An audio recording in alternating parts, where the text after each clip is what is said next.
everybody out there in YouTube land. This is Tom, aka Rudy MVP, for all you people in the investing chat rooms and trading blogs and forums all across the internet and the world.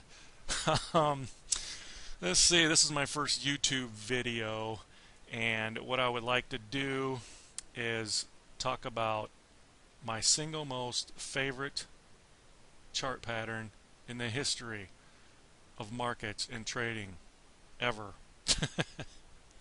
And that is the MACD, bullish and bearish divergences. Now, let's give a little introduction here to the MACD. It's basically a momentum indicator. When the market makes a high, the MACD should make a high above its previous high. And when it doesn't, that's telling me that the bulls are running out of steam. When the market makes a low, it goes to a lower low, but the MACD makes a higher low from its previous low. That's telling me that, you know, the bears might be getting a little tired here and we got some bottom picking opportunities. So we'll get into all that here in just a second. First off, the inner workings of the MACD, you can find that anywhere on the internet. We're not going to get into that, but you know, the mathematical equation, everything's out there if you're interested in knowing the inner workings of it. Basically, like I said, it's more of a momentum type indicator. And when we first learn about MACD, we're kind of taught, or the first thing we kind of see is, you know, it kind of smooths out price action. So, you know, we see things like, oh wow, if you would have bought here and rode that baby all the way up until the lines crossed again and sold here, well, you would have did real well, you know.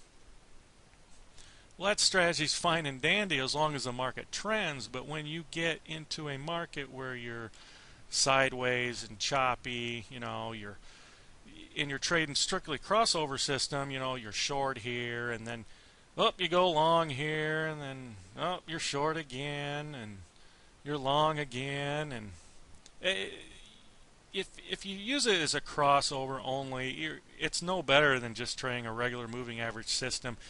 When the market trends, you'll do fine, but then when the market starts going sideways, you're just going to get whipsawed to death.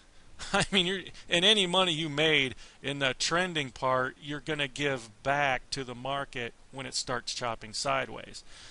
So, you know, I don't use it as a crossover tool. I use it only for divergence. So, plus divergence helps me take a trade with confidence. You know, I don't want to take a trade just because two lines cross, you know, even if it is a winner, like right in here. I just don't have any real confidence that it's going to end up being in a trade. But when I see divergence, then I can take the trade with a lot of confidence. So let's get into this here. First off, the MACD was invented by the man of technical analysis, in my opinion, Mr. Gerald Appel, and by anything he writes, basically. The guy knows his stuff, and thank God for people like him, because I'm not smart enough to figure this out on my own. I take no credit for this. I'm just copying what I learned from reading his books. You know, using the MACD in different ways, and Divergence was one that just really clicked for me, and my emotional makeup. When I see Divergence, bullish or bearish, I have so much confidence in the trade that I just take the trade, and whatever happens, happens. But that doesn't mean it's going to automatically be a winner. It could be a losing trade too. But I've seen these patterns happen over again, and the odds are a lot of times on my side that even if I'm wrong, I won't lose a whole lot. So let's first talk about the bullish divergence. Okay, here's a chart of the Dow. This is a weekly. You can see them on dailies too. Here in the fall of 2008, market makes a low. And then in the spring of 2009, market makes a lower low. Okay? So we got this right here. Market makes a low, MACD makes a low. Market goes to a lower low, MACD goes to a higher low from its previous low. Right there is bullish divergence. Since the MACD, the MACD, same thing, MACD, MACD, since it's a momentum indicator, it's turning before the market actually turns. It's kind of saying, okay, the market made a new low here, but the MACD make a higher low. So it's giving me a hint like, hey, we might be at a real nice bottom here. So it's, in a way, it kind of is forecasting that the bears who have been bearish, even off this chart, the market had been going down for over a year, about a year and a half. You know, the bears, the bears are totally in control. But then down here, that MACD makes a higher low. It's telling me that the bears are running out of steam. And when these two lines cross, it gives you the green light to be bullish this market and go bottom picking. And that's what happened. The market went off into a nice, almost 1 year bull market. So let's look at a bearish divergence. Here in January 2010, market makes a high. MACD makes a high. All is, that's fine. Everything's fine. There's no divergence.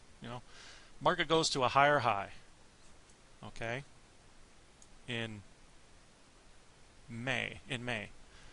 What's the MACD do? It makes a lower high from its previous high. So even though the market is making higher highs and higher lows, the MACD is saying, wait a minute here, we've been going up for over a year. Bulls are getting a little tired. So, and we didn't, when I first seen this pattern match up, I thought, oh boy, we're going to come down to 8,000 and test this area. And then if that breaks, maybe we'll come back down and retest the 6,500 area. Well, that never happened. So I go short the market. It was about right in here, I believe. And it didn't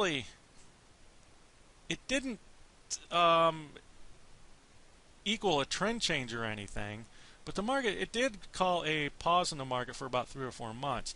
Now, even though I'm short, this is a weekly chart, so the market moved ahead just enough for me to bring my stop loss to break even.